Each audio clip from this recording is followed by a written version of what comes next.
अस्सलामुअलैकुम नाज़रीन, मैं मोहम्मद असलम हुसैन सियासत के इस आलमी खबरनामे में आप सबका इस्तकबाल करता हूँ। पेश है आज की कुछ अहम खबरें। ईरान ने तवील अरसे से कहा है कि इसे अमेरिका की हिमायत पर कोई एतराज़ नहीं है, लेकिन इसे बराबरी की शराइत पर होना चाहिए। इनके लिए यह कौमी गीरत का मामला है। ताहम अमेरिका अब भी ईरान को मशरिक़ व सतह की फ़ौजी तजुर्बेगाह के तौर पर देखता है। यही वजह है कि दोनों के ख़यालात कभी नहीं मिले। ईरान रूस और चीन जैसे ममालिक के साथ ताल्लुकात मजबूत कर रहा है। ईरान और अमेरिका के ताल्लुकात दो पुराने पड़ोसियों जैसे है। कभी इनके दरमियान दीवार खड़ी हो जाती है तो कभी खिड़की से उम्मीद की किरण झांकती है। इस बार उम्मीद दोबारा जगी थी, लेकिन अब वो भी दम तोड़ती दिखाई दे रही है। ईरान के सुप्रीम लीडर आयतुल्लाह खामेनेई ने आज कहा कि जब तक अमेरिका इजराइल की हिमायत जारी रखेगा, मशरिक़ व सतह में मदाखलत करता रहेगा और फौजी अड्डा बरकरार रखेगा, तब तक ईरान और अमेरिका के दरमियान कोई दोस्ती नहीं हो सकती। खामेनेई का यह बयान एक ऐसे वक्त में आया है जब अमेरिकी सदर डोनाल्ड ट्रंप ईरान पर दबाव बढ़ा रहे हैं और साथ ही एक मुआहदे की बात कर रहे हैं, यानी एक हाथ में दोस्ती और दूसरे हाथ में डंडा। ताहम खामेनेई ने वाज़ेह किया कि तेहरान अब आधी सच्चाई पर समझौता नहीं करेगा। उन्होंने सबसे बड़ी शर्त रखते हुए कहा कि जब तक अमेरिका इजराइल का साथ नहीं छोड़ देता, तब तक इसके दोस्ती का सवाल ही नहीं है। सूडान में सियासी अदम इस्तेकाम की वजह से हजारों अफराद नकल मकानी पर मजबूर हो गए हैं। मुहाजिरीन को शुमाली कुर्दोफान रियासत के मुख्तलिफ मुकामात और सफ़ेद नील रियासत के कई शहरों में मुंतकिल किया गया है, जैसा कि बैनुल-अक़वामी तारिकीन वतन तंजीम ने कहा है। बैनुल-अक़वामी तंजीम बराए मुहाजिरत ने ऐलान किया है कि शुमाली कुर्दोफान रियासत के शहरों अल-बरा और ओम रुआबा से 1205 अफराद बेघर हुए हैं, जबकि मजीद 360 अफराद जनूबी कुर्दोफान के शहर अल-बासिया और दलामी से नकल मकानी कर रहे हैं। आज एक बयान में IOM ने कहा है कि डिस्प्लेसमेंट ट्रैकिंग मैट्रिक्स प्रोग्राम के तहत काम करने वाली इसकी टीमों ने अंदाजा लगाया है कि शुमाली कुर्दोफान से बेघर होने वालों में से 580 अल-बरा और 625 ओम रुआबा छोड़ चुके हैं। रिपोर्ट में मजीद कहा गया है कि बेघर अफराद शुमाली कुर्दोफान के मुख्तलिफ मुकामात और जनूबी सूडान की रियासत व्हाइट नील के कई कस्बों में मुंतकिल हो गए हैं। तंजीम के मुताबिक नकल मकानी की ताज़ा तरीन लहर शुमाली कुर्दोफान में साबिका तहरीकों के सिलसिले के बाद आई है, जहां 26 से 31 अक्टूबर के दरमियान 36,625 अफराद बेघर हुए थे। चीन के मारूफ पॉलिसी मुशीर और चीन और ग्लोबलाइजेशन सेंटर के बानी हेनरी होयावांग ने कहा है कि अगर अमेरिका के सदर डोनाल्ड ट्रंप यूक्रेन जंग के खात्मे के लिए चीन के साथ मिलकर काम करें तो अगले साल नोबल अमन इनाम जीत सकते हैं। आज इस्तांबुल में 9वें TRT वर्ल्ड फोरम के मौके पर TRT वर्ल्ड के लिए एक इंटरव्यू में वांग ने यूक्रेन में सिर्फ मगरबी ममालिक पर ही नहीं बल्कि तुर्की, चीन, भारत, ब्राजील और जनूबी अफ्रीका जैसी उभरती हुई ताकतों की भी शमूलियत पर मबनी एक अमन फौज के तैनाती की तजवीज़ पेश की है। वांग ने कहा, चीन जो अक़वाम मुत्तहिदा के 5 मुस्तकिल अराकीन में सबसे ज्यादा अमन मिशन फौजी फराहम करता है और भारत जो एक और बड़ा शराकतदार है, दोनों मदद कर सकते हैं। इसी तरह दीगर ब्रिक्स ममालिक भी मददगार साबित हो सकते हैं। उन्होंने तजवीज़ दी है कि तुर्की एक वसी और कसीरुल कौमी अमन मिशन में सालिसी या शिरकत के लिए एक अहम किरदार अदा कर सकता है, जैसा कि वो पहले भी इस्तांबुल में रूस यूक्रेन अमन मुज़ाकरात की मेजबानी कर चुका है। रूस के वज़ीर-ए-आज़म मिखाइल मिशोस्तान 2 रोज़ा दौरे पर चीन रवाना हो गए। तौक़ा है कि चीन में अपनी मसरूफियात के दौरान मिशोस्तान चीन के सदर शी जिनपिंग और वज़ीर-ए-आज़म ली चैंग से मुलाकात करेंगे। मुलाकातों में इक़्तिसादी और टेक्निकी ताउन पर बातचीत की जाएगी। रूस की खबर रसां एनसी तास ने हुकूमती ज़राए के हवाले से कहा है कि मिशोस्तान पीर के रोज़ हैंगजो शहर में वज़ीर-ए-आज़म ली और दीगर हुकूमती सरबराहान के साथ और मंगल को बीजिंग में सदर जी के साथ मुलाकात कर रहे हैं। चीनी और रूस के दरमियान आखिरी सरबराही मुलाकात अगस्त 2024 में मॉस्को में हुई थी। इस इजलास में ली ने दो तरफा ताल्लुकात में नई तोनई और हरकत की तारीफ की थी। क्रेमलिन के तर्जुमान पेस्कोव ने आज जारी करदा बयान में मिशोस्तान के दौरे चीन को इंतहाई अहम करार दिया। अमेरिकी सदर डोनाल्ड ट्रंप ने कहा है कि वाशिंगटन बेंजामिन नेतन्याहू को इनके खिलाफ कानूनी इल्जामात के मामले में मदद फराहम करेगा। यह बात उन्होंने आज CBS न्यूज के प्रोग्राम 60 मिनट्स में एक इंटरव्यू के दौरान कही। ट्रंप ने कहा, वो कुछ मामलात में मुकदमे का सामना कर रहे हैं और मेरा नहीं ख्याल कि इनके साथ अच्छा सलूक किया जा रहा है। डोनाल्ड ट्रंप ने कहा है कि मेरा ख्याल है कि हम इसमें शामिल होंगे ताकि इनकी कुछ मदद कर सकें, क्योंकि ये बहुत गैर मुनसिफाना है। ट्रंप ने इस बात को दोहराया कि इनके 20 निकाती अमन मंसूबे के तहत इजराइल और फलस्तीनी मज़ामती ग्रुप हमास के दरमियान तय पाए जंग बंदी नाजुक नहीं बल्कि बहुत मजबूत है, हालांकि इजराइल ने इसे कई बार तोड़ा है। ट्रंप ने यह भी कहा कि अगर वो हमास को गैर मुसल्लह करना चाहते हैं तो वो इन्हें बहुत जल्द गैर मुसल्लह कर सकते थे और मजीद कहा, इन्हें खत्म कर दिया जाएगा। वो ये बात जानते हैं। जब इनसे पूछा गया कि आया वो नेतन्याहू को फलस्तीनी रियासत को तस्लीम करने के लिए दबाव डालेंगे तो उन्होंने कहा, हाँ वो ठीक है, वो जंगी हालात के वज़ीर आज़म हैं। मैंने इनके साथ बहुत अच्छा काम किया। मुझे इन्हें कभी कभार एक तरफ या दूसरी तरफ थोड़ा ढकेलना पड़ा। ख्याल है कि मैंने इसमें बहुत अच्छा काम किया।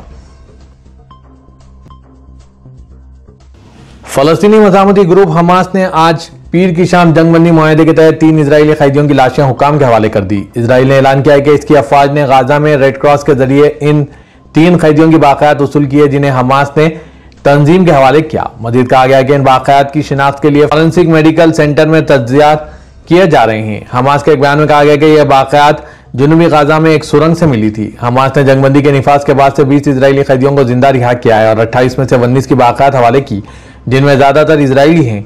ताहम इसराइल ने दावा किया है कि मौसूल होने वाली एक लाश इसकी कैदियों की फहरिस्त से मुताबिकत नहीं रखती।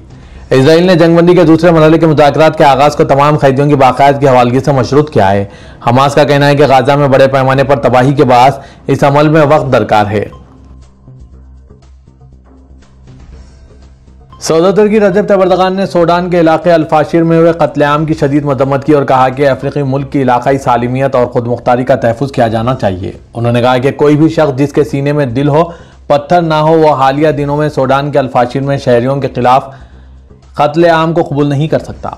हम इस पर खामोश नहीं रह सकते। एर्दोगान ने आज पीर के रोज़ इस्तांबुल में इस्लामी ताउन तंजीम की इक़्तिसादी और तिजारती ताउन की मुस्तकिल कमेटी के 41वें इजलास के इफ्तिताई कलिमात में यह बात कही। उन्होंने इस बात पर जोर दिया कि सूडान की इलाकाई सालिमियत, खुद मुख्तारी और आज़ादी का तहफ़्फ़ुज़ किया जाना चाहिए और सूडानी अवाम के साथ खड़ा होना ज़रूरी है। उन्होंने मुस्लिम बरादरी पर जोर दिया कि वह खूनरेज़ी के खात्मे की जिम्मेदारी उठाए। एर्दोगान ने मज़ीद कहा कि यह ज़रूरी है कि हम इन मुश्किल अय्याम में सूडान के अवाम के साथ खड़े रहें और अपनी इंसानी इमदाद और तरक्याती हिमायत जारी रखें। गाज़ा की जंग पर बात करते हुए तुर्क रहनुमा ने निशानदेही की कि फ़लस्तीनी मज़ामती ग्रुप हमास जंगबंदी मुआहदे की पासदारी के लिए काफ़ी पुरअज़्म नज़र आ रहा है, जबकि इसराइल का रिकॉर्ड बहुत ख़राब है। उन्होंने कहा कि इसराइल ने गाज़ा जंगबंदी मुआहदे के बाद से 200 से ज़ायद बेगुनाह अफराद को कत्ल किया और मगरबी किनारे में अपने कब्जे और हमले नहीं रुके। तुर्क सदर ने कहा, हम मगरबी किनारे को जम करने की कोशिशों, अल-कुद्स की हैसियत को तब्दील करने या मस्जिद अक़सा की हुर्मत को नुकसान पहुँचाने की किसी भी कोशिश की इजाज़त नहीं दे सकते। 47वें इस्तांबुल मैराथन में 126 ममालिक के 41,000 से ज्यादा रनर्स ने हिस्सा लिया, जो दुनिया की वाहिद बैनुल बर्रे आज़मी मैराथन है जिसमें शुरका एशिया से यूरोप जाते हैं। स्पोर्ट्स इस्तांबुल के ज़रिए तमाम ये दौड़ वर्ल्ड एथलेटिक्स के मारूफ गोल्ड लेवल कैटेगरी में दर्ज है और जिसमें मजमूई तौर पर 41,416 शुरका ने शिरकत की। 42 किलोमीटर की दौड़ में 5,976, 15.5 किलोमीटर की दौड़ में 12,440, कॉर्पोरेट दौड़ में 18,000 और अवामी दौड़ में 5,000 अफराद शामिल थे। यह दौड़ शहर के एशियाई हिस्से से शुरू हुई, जो 15 जुलाई के शोदा पुल से 250 मीटर पीछे था और यूरोपीय हिस्से की तरफ सुल्तान अहमद स्क्वायर पर खत्म हुई। केनिया के रोंजा स्लोक्तिम केलेमुनी ने मर्दों की दौड़ जीत ली, जिन्होंने 42 किलोमीटर का फासला 2 घंटे 10 मिनट 12 सेकंड में मुकम्मिल किया।